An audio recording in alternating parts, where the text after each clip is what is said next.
Hello YouTubers, so today we got another specimen here, Bose. That's right guys, I finally got a Bose speaker. Not just any Bose speaker, but the type they use in the stores, that I commonly see used in the stores. So this is a Bose model FreeSpace DS16F.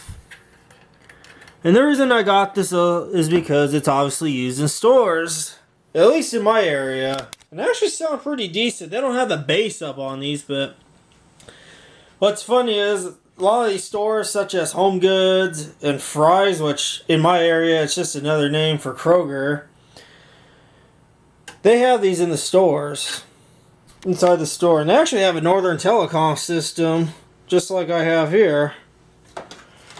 So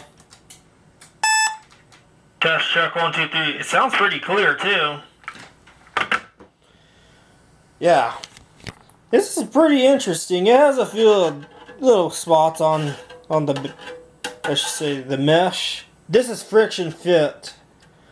So let me stop the video here because it looks like my camera is about to die. So we'll get back to you guys. Okay, so I just changed the batteries out of my camera because my camera unfortunately uses these AA batteries. Boo. But it is what I have. So now back to the Bose speaker. It's pretty interesting how they constructed these, because inside, I don't have this on all the way either. Check out that driver in there. That's a 2 1/4 inch driver. And this little sucker can really move crazy. And then it's got the nice little port there for the bass to come out. And another thing I noticed is the quality on this is not too bad. In fact, Bose put their brand name inside where it won't be seen. But also, we won't see it on camera, but inside of this port here on the back, where, you know, the back of the can here, you can also see Bose. So yeah, that's pretty cool.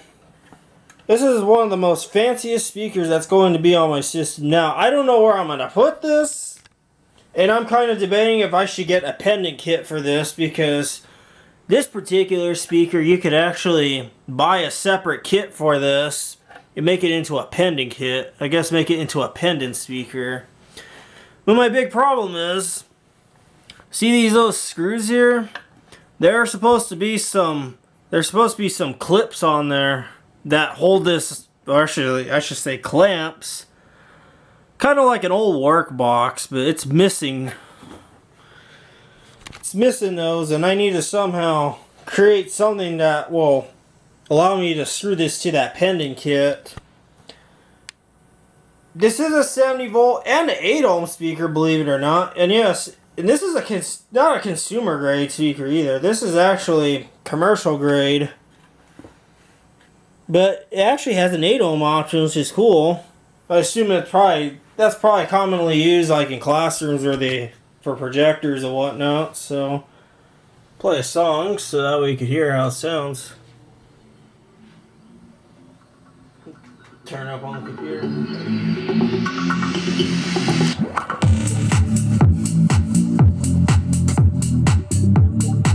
Yeah, check out that movement.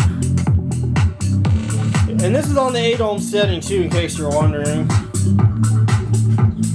There's a signal light on my amp, and I have the bass all the way up.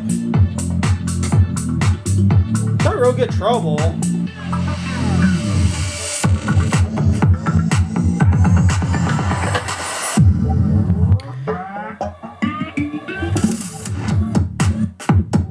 I'm glad to finally acquire one of these.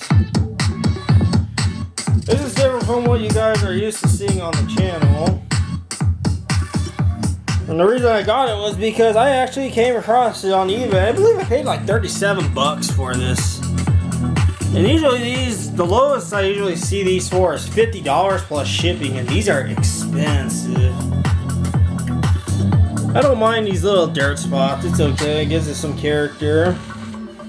But I didn't want this ribbon to be broken. So Yep, something different than what you guys are used to seeing here with these guys. I actually did test this in conjunction off of these speakers here. And since this goes up to 16 watts. It does not sound like 16 watts, to be honest. It sounds more like a 4-watt speaker, kind of like these guys. It just sounds the same like these.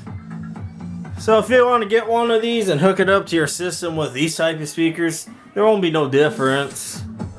You can put it all the way at 16 watts. It'll sound like a 4-watt. So, oh yeah, and also before I wrap up the video, show the terminal connections in the back. In case you guys want to see what it's like in the back here. So I got this ceramic block here, which I believe this is made of porcelain, like an isolator. So what's going on here is this terminal's here to the right. That's for your 70 and 100 volt systems, because this can support 100 volts as well. The middle is always your common, which, yes, there's a screw missing, and that's the way how it came. And I don't know what this component is here. It almost looks like it's some kind of like a thermistor switch or something in case something overheated. I don't know. It looks more like a thermistor. And then here, this is the 8 ohm setting. So if you want to use this for 8 ohm operation only, you use this terminals and this, and then the middle. If you want to use it for 70 100 volts, use these terminals. So yeah, that's how you wire one of these up. It's pretty straightforward. Got your tap chart. Get your tap chart on there. So yeah, I hope to install this soon, but I don't know where at the moment. So for now, I'll just leave it off the system and just play music on it alone. So I hope you guys enjoyed this video and stay tuned for more.